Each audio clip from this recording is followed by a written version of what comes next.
नमस्कार, आप सभी का स्वागत है कला मंच के द्वारा प्रस्तुत किया हुआ दिल खोल के बोल, जिसका आज पहला एपिसोड हम शूट कर रहे हैं। इस एपिसोड के माध्यम से, दिल खोल के बोल के माध्यम से हम उन कलाकारों को यहाँ आमंत्रित करेंगे जिनके मन में कुछ प्रतिभाएं हैं, जो अपने कविताओं के माध्यम से या अपनी कहानी के माध्यम से अपनी ऑडियंस को कुछ बात बताना चाहते हैं। तो दोस्तों, आप सभी का तहे दिल से स्वागत है दिल खोल के बोल इस एपिसोड में। तो अब मैं स्टेज पे अपने पहले कलाकार को बुलाना चाहूंगा, चिराग कौल। नमस्कार दोस्तों, मेरा नाम चिराग है और मैं सबसे पहले तो आकाश जी का धन्यवाद करना चाहूंगा क्योंकि उन्होंने हमें मंच दिया, और बाकी आप सबका जिन्होंने हमें प्रोत्साहित किया यहाँ पे इस कला मंच के लिए। मेरी कविता का नाम है हम सबका सलाम। मेरे देश के वीर सपूतों को है हम सबका सलाम। मेरे देश के वीर सपूतों को है हम सबका सलाम। देश पे जब भी आई मुसीबत ना डरे वो देने से जान। सरहदों पर रहते सीना तान, दुश्मनों को ऐसा ललकारा ना रहा उनका नामो निशान। मेरे देश के वीर सपूतों को है हम सबका सलाम। ना मौसम की परवाह, ना मौसम की परवाह, ना मौत का डर, लड़े हमेशा बेखौफ होकर लिए शिव वरदान। ना मौसम की परवाह, ना मौत का डर, लड़े हमेशा बेखौफ होकर लिए शिव वरदान। जब भी देश की धरती पर रखे दुश्मनों ने पांव, गोलियों से छन्नी कर ले लिए उनके प्राण।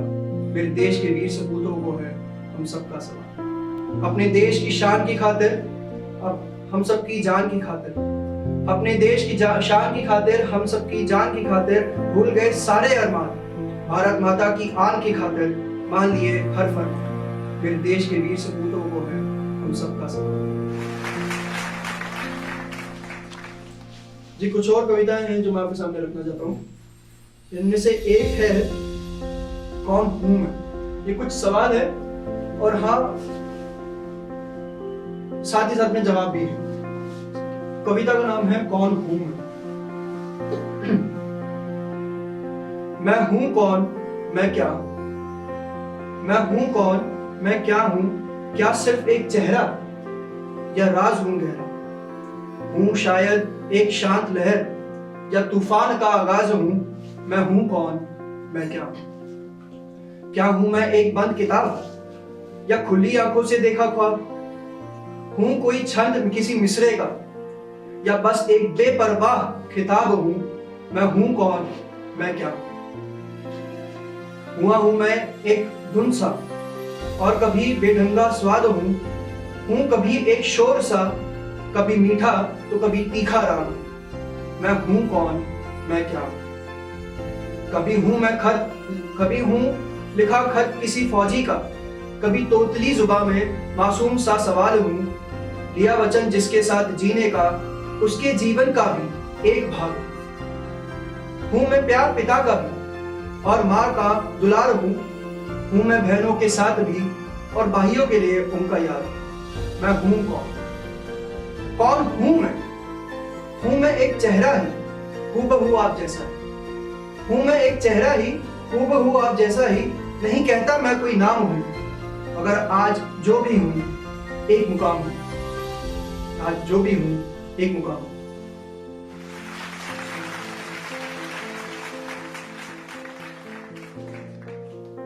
तो ये तब की कविता है जब मेरे को ये फील हुआ कि मतलब कुछ कमी है। कविता का नाम है कहीं खो गए। पहले एक पल नहीं निकलता था माँ के बिना। पहले एक पल नहीं निकलता था माँ के बिना। आज एक साल निकल गया उसकी आवाज सुने बिना। जिस पिता ने न जाने बचपन में कितनी ही कहानियां सुनाई रात भर। जिस पिता ने न जाने बचपन में कितनी ही कहानियां सुनाई रात भर। अब रातें फिसल जाती हैं उनसे बात किए।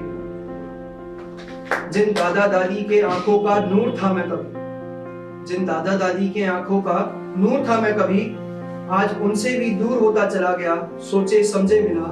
जो भाई साथ रहता था ढाल बनकर, आज अरसे बीत जाते हैं उसका हाल पूछे। जो भाई साथ रहता था ढाल बनकर, आज अरसे बीत जाते हैं उसका हाल पूछे बिना। जिस बहन की रक्षा करने का वादा किया था मैंने, उसको भी छोड़ दिया मैंने अलविदा कहे बिना। आखिरी की 2 पंक्तियां, आज जिस चिराग को ढूंढ रहा हूं मैं। ये इसलिए लिखा मैंने क्योंकि उस समय मेरे साथ ऐसे ही हो गया था, मैं अकेला पड़ गया था और मेरे को कुछ समझ नहीं आ रहा मैं करूं क्या। तो आज जिस चिराग को ढूंढ रहा हूं मैं, वो जरूर कहीं खो गया, आवाज दिए गई। एक निजी कविता होती है, वही एक कविता आपके साथ में साझा करना चाहूंगा। बहुत छोटी सी कविता है। वो रात, कविता। वो रात भी क्या रात थी जब तुम मेरे साथ थी। वो रात भी क्या रात थी जब तुम मेरे साथ थी। हाथों में लिए हाथ थे और इशारों में ही बात थी। मिलते थे घर वालों से छुपकर, कैसी वो मुलाकात थी। ना गम का कोई साया था, बस खुशियां बेशुमार थी। मिलते थे घर वालों से छुपकर, कैसी वो मुलाकात थी। ना गम का कोई साया था, बस खुशियां बेशुमार थी। सुबह लगती थी प्यारी कभी और रातें बेमिसाल थी। वक्त का पता ही ना चलता था जब शुरू होती हमारी बात थी। वो रात थी, वो रात भी क्या रात थी जब तुम मेरे साथ थी। हमारे दूसरे कलाकार हैं अभिषेक कुमार। हेलो दोस्तों, मेरा नाम अभिषेक कुमार हुआ। अपने करियर की शुरुआत करने जा रहा हूँ, लेकिन मैं आकाश जैन जी का बहुत ही शुक्रिया अदा करना चाहता हूँ और अपने फ्रेंड्स का भी शुक्रिया अदा करना चाहता हूँ कि मुझे आज कैमरे के सामने मुझे एक लाइव परफॉर्मेंस करने का मौका दिया। पंक्तियाँ आपके सामने मैं उदाहरण के रूप में देना चाहता हूँ। ये आज के समय में ऐसा होता है कि आज के माहौल में, भागम दौड़ी के माहौल में सब एक दूसरे से अलग हैं। सब एक दूसरे की सोच, हर किसी से एक दूसरे की मैच नहीं होती। लेकिन घर में जो होता है ना, घर के अंदर जब पेरेंट्स है और बच्चे हैं तो सभी के मन में एक दूसरे के प्रति आज के समय के हिसाब से डर बैठा है। उसी के मद्देनजर मेरा ये स्क्रिप्ट है और सब मैं इसका एक डायलॉग के साथ शुरुआत करना चाहता हूँ। दूसरे के बच्चे क्यों, खुद के बच्चे क्यों नहीं। दूसरे के बच्चे क्यों, खुद के बच्चे क्यों नहीं। उम्मीद दूसरों से रखते हैं, आगाज खुद से क्यों नहीं। वाह। उम्मीद दूसरों से रखते हैं, आगाज खुद से क्यों नहीं। अब जो भी हो अंजाम मेरे दोस्तों, शुरुआत हमारे बच्चों से ही से। मेरे इस स्क्रिप्ट में सिर्फ 3 ही है, पेरेंट्स हैं और एक बच्चे हैं।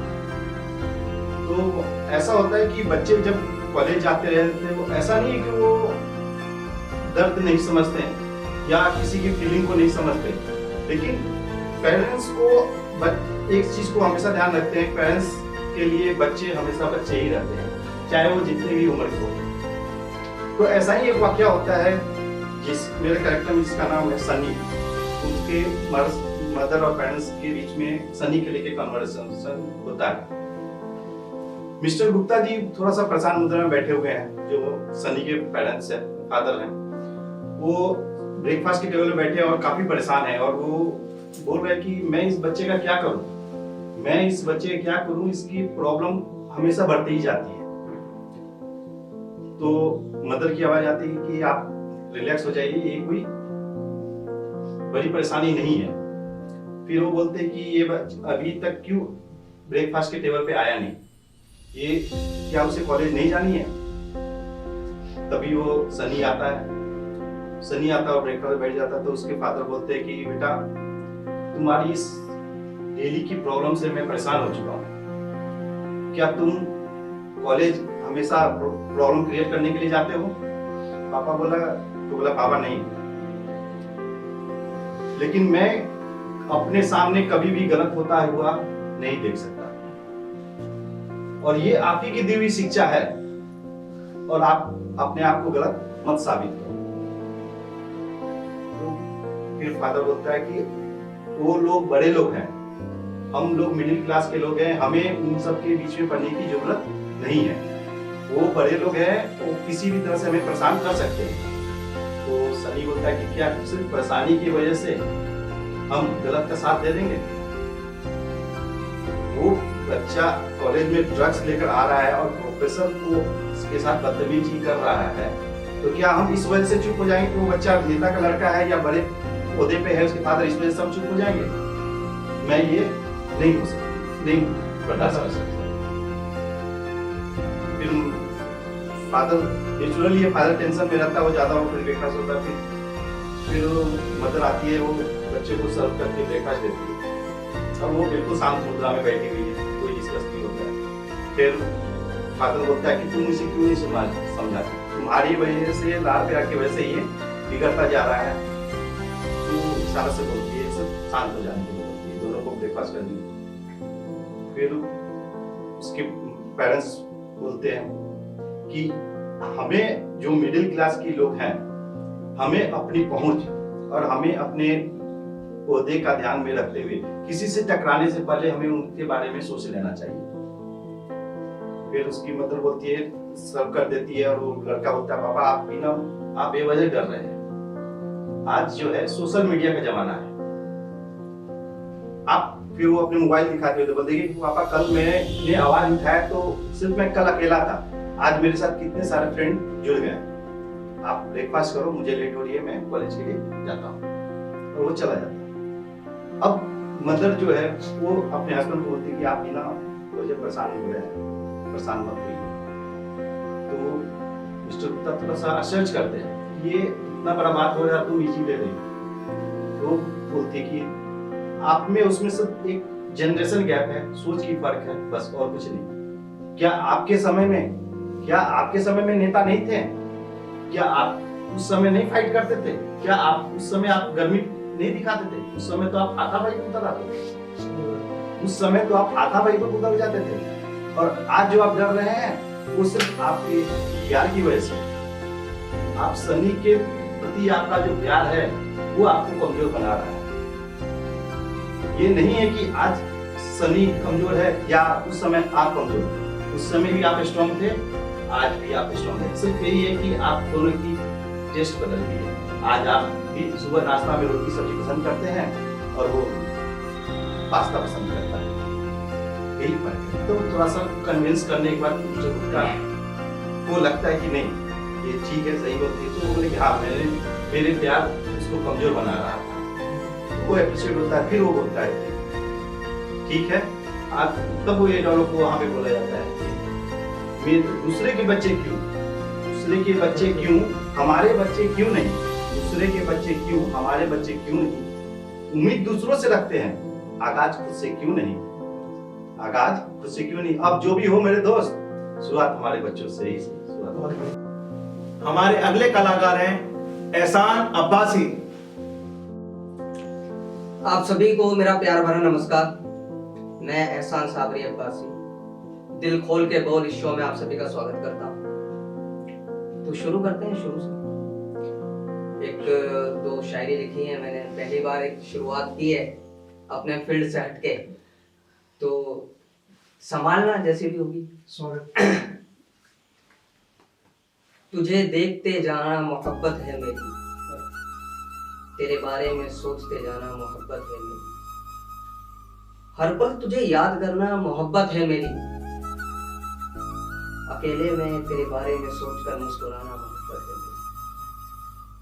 तू नफरत करे मुझसे कोई गम ना होगा मुझको, तू नफरत करे मुझसे कोई गम ना होगा मुझको, मैं तो तुझसे मोहब्बत करता रहूंगा, ये मोहब्बत है।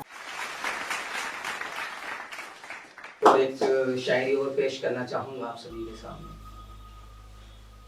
किसी के पीछे आना फितरत नहीं है मेरी, किसी से रूठ जाना फितरत नहीं है मेरी, जो मिलते हैं मुझसे दिल खोल कर, मैं मिलता हूं उनसे दिल खोल कर, दिल में नफरतें लेकर खुशी खुशी मिलना फितरत नहीं। तो बस इतना ही था। और इस महफिल की कह सकते हैं जान आन हमारे अंकित सिंह। हेलो, मेरा नाम है अंकित कुमार सिंह और आज मैं इस मंच के माध्यम से कुछ कविताएं सुनाना चाहूँगा जो मैंने खुद लिखी हैं। लेकिन शुरुआत इसका मैं करना चाहूँगा एक रूमी के कोट से। रूमी एक पर्शियन राइटर थे, प्रीचर थे, पोएट थे तो उनका मानना ये था कि वो कहते थे कि मैं अपने आप को बहुत होशियार समझता था, इसलिए दुनिया बदलने निकल पड़ा था। मैं अपने आप को बहुत होशियार समझता था, इसलिए दुनिया बदलने निकल पड़ा था। अब मुझे थोड़ी सी अकल आ गई है, मैं खुद को बदलने में लगा हूं। वाह वाह। तो मेरी कविताएं कुछ ऐसी ही रहेंगी जो जीवन के किसी मोड़ पे आपको सवाल पूछती हुई नजर आएंगी, और मैं ज्यादा कविताओं के माध्यम से सवाल ही लिखता हूँ और कोशिश करता हूँ कि या तो उसका जवाब खुद से दे दूं या जवाब सुनने वालों से मांगूं। तो मैं ऐसी ही कविताएं आप लोगों को सुनाऊंगा और मैं ऐसा ही लिखता हूँ। बहुत बढ़िया। तो मैं अपनी पहली कविता एक सुनाता हूँ कि इस जीवन में कुछ होना जरूरी क्यों है।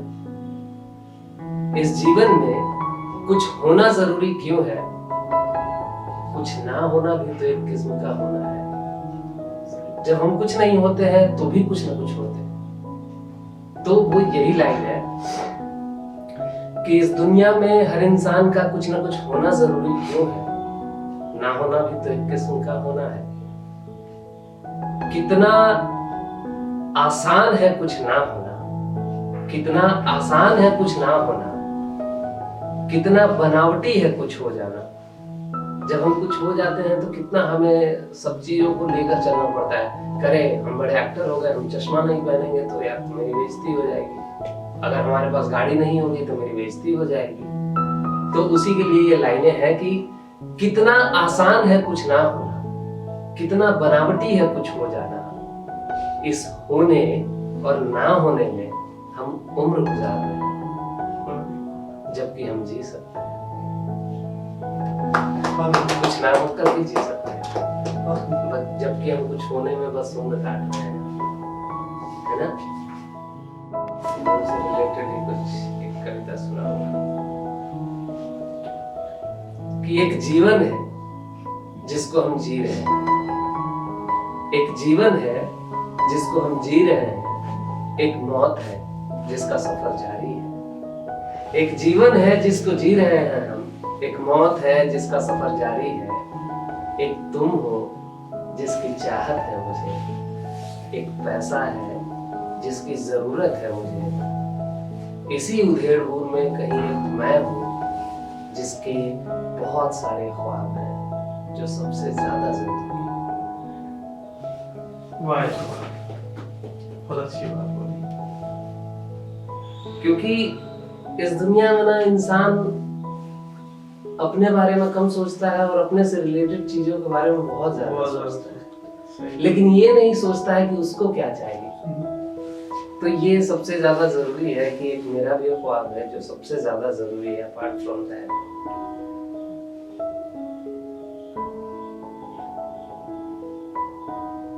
बस इतना ही इतनी ही छोटी छोटी कविताएं मैं लिखता हूँ, इससे बड़ा नहीं लिखता हूँ, या तो फिर छोटी कहानियां लिखता हूँ।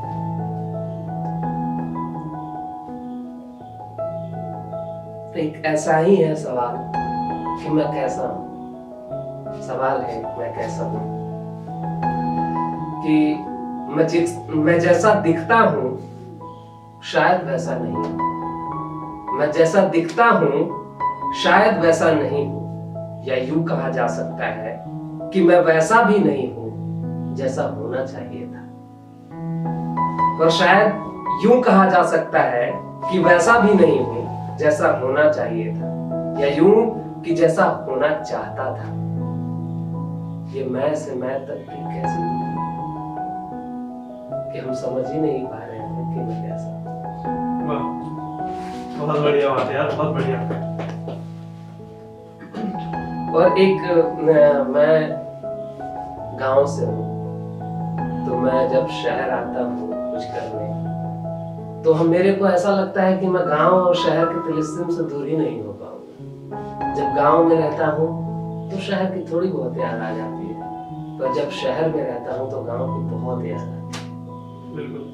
तो मैंने उसी के लिए थोड़ा बहुत कुछ लिखा है कि कितनी आसान थी दुनिया, कितनी आसान थी दुनिया अब समय कितना मुश्किल है, कितनी आसान थी दुनिया, समय कितना मुश्किल है।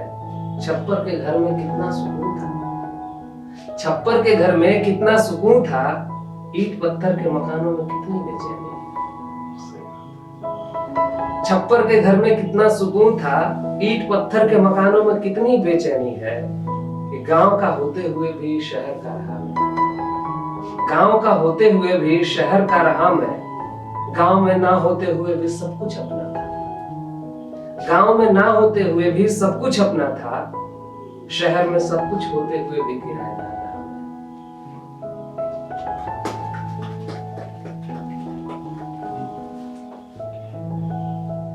और एक ये चीज सुनाता हूँ कि खुल के हो जाओ तालियां भाई। कि हमेशा ये होता है कि हम किसी से कुछ मांग लेते हैं तो हम उनके नजर में छोटे हो जाते हैं, और वो कब बड़े हो जाते हैं हमें समझ में नहीं। सही बात है। हाँ। तो इस पे एक कविता है कि मैं नहीं मांगना चाहता कुछ भी किसी से, मैं नहीं मांगना चाहता कुछ भी किसी से, मांगने की इच्छा से भरपूर होने के बावजूद, मतलब मांगने की इच्छा से भरपूर होने के बावजूद भी मैं किसी से कुछ नहीं मांगता, क्योंकि मेरा मांगना बदलाव ला सकता है उसके कदम, क्योंकि मेरा कुछ मांगना बदलाव ला सकता है उसके कदम। शायद देने के बाद लोग बड़े हो जाते होंगे, शायद देने के बाद लोग बड़े हो जाते होंगे, मगर एक बात याद रखना कि देने के पहले जो तुम थे वो देने के बाद ना रहे तो देने का कोई अर्थ नहीं। सही।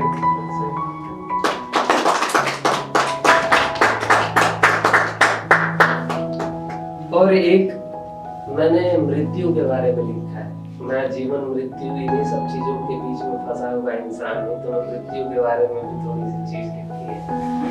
ये पता नहीं क्यों किसी के मर जाने के बाद लोगों का सोच एकदम ऐसे पलट जाता है। मरने के पहले कितना भी हरामी रहा हो इंसान, कितना भी हरामी रहा हो इंसान, मरने के बाद लोग यही बोलते हैं कि अरे यार आदमी अच्छा था। तो ये मैं सोचता हूँ कि इंसान का सही मूल्यांकन शायद उसके मरने के बाद ही होता है, और पता नहीं शायद हम ही इंसान ऐसे हैं जो बुरे थे, उसको बुरा कहते थे। सही बात है। तो इस दुनिया में इंसान का सही मूल्यांकन उसके मरने के बाद ही होता है। इस दुनिया में इंसान का सही मूल्यांकन उसके मरने के बाद ही होता है। अगर इंसान मरने के पहले गलत था तो मरने के बाद सही कैसे हो सकता है? सोच क्यों बदल देता है किसी का मृत्यु? सोच क्यों बदल देता है किसी का मृत्यु? शायद किसी के मृत्यु के बाद हम जीवित हो जाते हैं, शायद किसी के मृत्यु के बाद हम जीवित हो जाते हैं कुछ दिन के लिए, कि उसके बारे में अच्छी अच्छी बातें करने लगते हैं। शायद किसी के मृत्यु के बाद हम जीवित हो जाते हैं कुछ दिन के लिए और फिर मर जाते हैं किसी के मरने तक।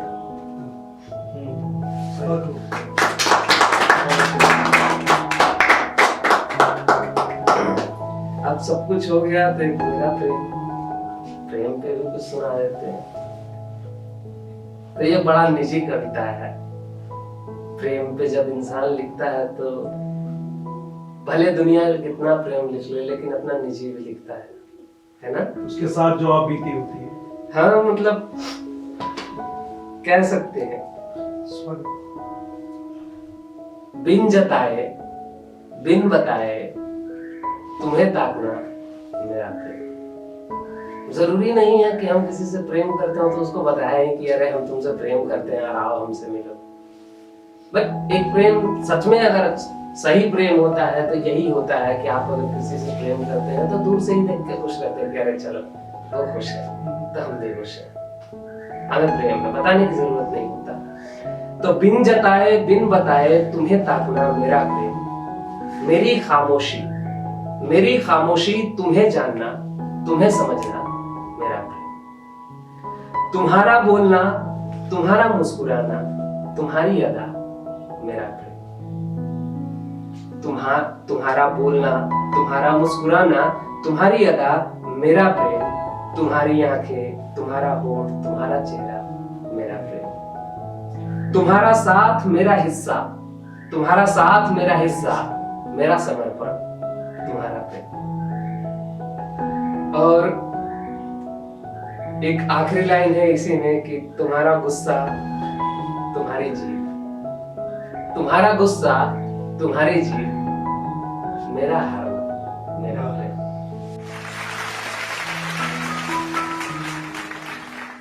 और एक आखिर कविता जिसमें जीवन है, पूरा जीवन है, शुरुआत सवाल से और अंत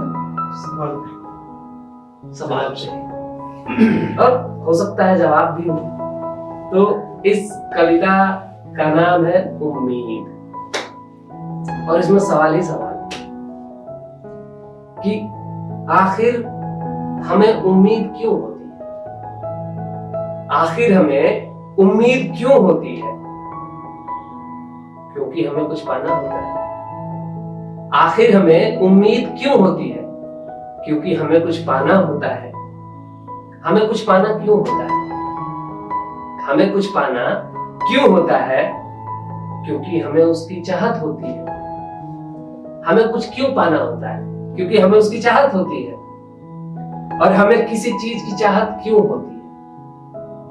हमें किसी चीज की चाहत क्यों होती है? क्योंकि हमें उसे जीना होता है। किसी चीज की चाहत क्यों होती है? क्योंकि हमें उसे जीना होता है। और जीना क्यों होता है? जीना क्यों होता है? क्योंकि हम पैदा हुए, मजबूरी है हमारी। अब इसको हम शायद जैसे भी ले लें, एज ए मजबूरी ले ले, एज ए एंटरटेनमेंट ले ले कि अरे हम पैदा हुए, हम तो जिएंगे, या ऐसे ले ले कि अरे यार हम पैदा हो गए। किसी तरीके से ले सकते हैं। तो ये है कि हमें किसी चीज की चाहत क्यों होती है? क्योंकि हमें उसे जीना होता है। हमें उसे जीना क्यों होता है? क्योंकि हम पैदा हुए हैं। और हम पैदा क्यों हुए हैं? क्योंकि हमें एक दिन मर जाना है। सही हो।